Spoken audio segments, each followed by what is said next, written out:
سلام، من دلارامم. امیدوارم حالتون عالی باشه. توی این ویدیو میخوام همه چیز رو در رابطه با پیرسینگ زبون بهتون بگم.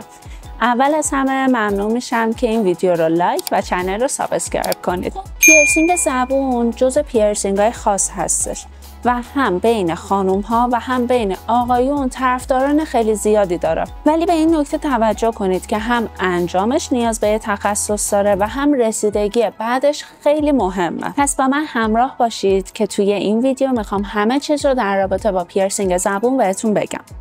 پیرسینگ زبون اصولاً به دو صورت: عمودی که وسط زبون انجام میشه و افقی که نوک زبون انجام میشه هستش. اونی که به صورت افقی و نوک زبون انجام میشه به دلیل شبیه بودنش به مار بهش چشمای مار یا اسنیک آیز هم میگن. در کل پیرسینگ چشم مار که نوک زبون انجام میشه یک کوچولو سخت‌تره، به دلیل اینکه شما وقتی میایید حرف بزنید زبون به دندون اصابت میکنه و این باعث میشه که هم کلمات رو نتونید راحت تر بگید و همین که ممکنه که بین دندون گیر کنه و اذیتتون کنه. پس خیلی پیشنهاد نمی کنم که این مدل پیرسینگ رو در صورتی که خیلی قشنگم هست انجام بدید. ولی مدل عمودی که وسط زبون انجام میشه خیلی به دندون گیر نمیکنه و اینکه اذیتتون نمیکنه. خب تا اینجا ویدیو در رابطه با مدل های پیرسینگ زبون صحبت کردیم.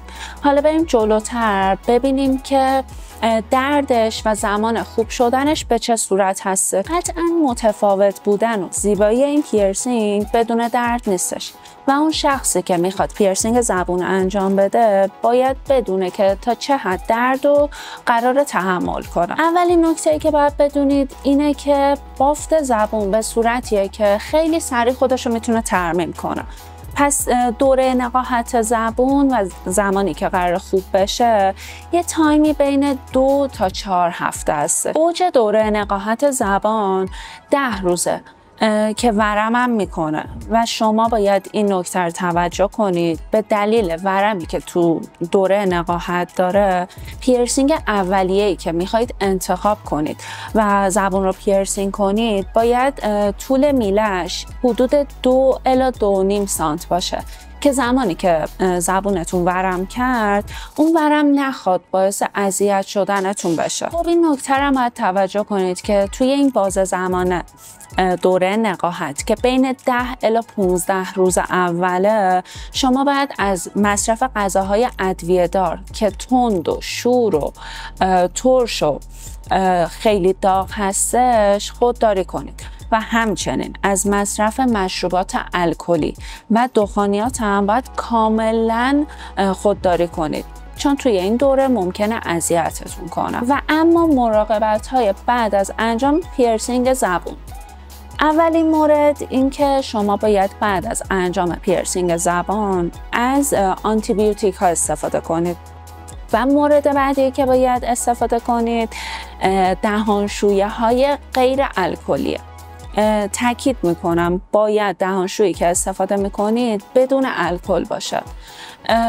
حالا دهانشویی کی باید استفاده کنید؟ بعد از وعده های اصلی و میان وعده هاتون حتما باید دهانشوی تو دهنتون بچرخونید که اون قسمت کاملا ضد عفونی بشه. یه سری کارها هست که اگه شما تو دوره نقاهت انجام بدید باعث میشه که هم دردتون کمتر بشه و اینکه ورمتون هم کاهش پیدا کنه. البته منظورم از درد این نیستش که شما حالت عادی همش در حال درد کشیدنید، نه.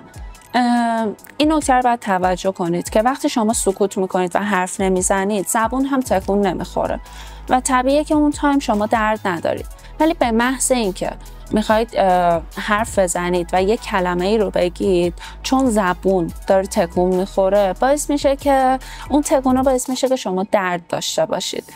و این کاملا طبیعیه که زمانی که تکون میخوره درد داشته باشه و هیچ چیز نگران کننده ای نیستش تو دوره نقاهت. یکی از کارهایی که میتونه کمک به کاهش ورم و دردتون کنه تو دوره نقاهت استفاده از نشاسته هست. حالا روش درمان با استفاده از نشاسته به این صورته که شما نصف لیوان آب ولرم و 2 قاشق چایخوری نشاسته رو با هم ترکیب میکنید و این محلول رو نگه میدارید. این درمان رو میتونید روزی 2 بار انجام بدید. قبل از اینکه نکته آخر رو بهتون بگم، ممنون میشم که این ویدیو رو لایک و کانال رو سابسکرایب کنید و اگه از این قبیل ویدیوهای آموزشی خوشتون میاد زنگوله رو فعال کنید تا ویدیوهای جدید بهتون نشون داده بشه. نکته‌ای که باید توجه کنید اینه که درسته من اول ویدیو بهتون گفتم که باید میله‌ای که برای پیرسینگ زبون استفاده میشه 2 الی 2.5 سانت باشه. اونم دلیلش به خاطر وجود ورم تو دوره نقاهت بود. ولی زمانی که دوره نقاهت میگذره و زبون کاملا خوب میشه، برای مثال 1 ماه گذشته و دیگه زبونتون ورمی نداره، اینجا داستان باید پیرسینگ رو تعویض کنید و یه پیرسینگ اندازه زبونتون استفاده کنید. قطعا براتون سوال میشه که خب چرا یه میله است دیگه بمونه.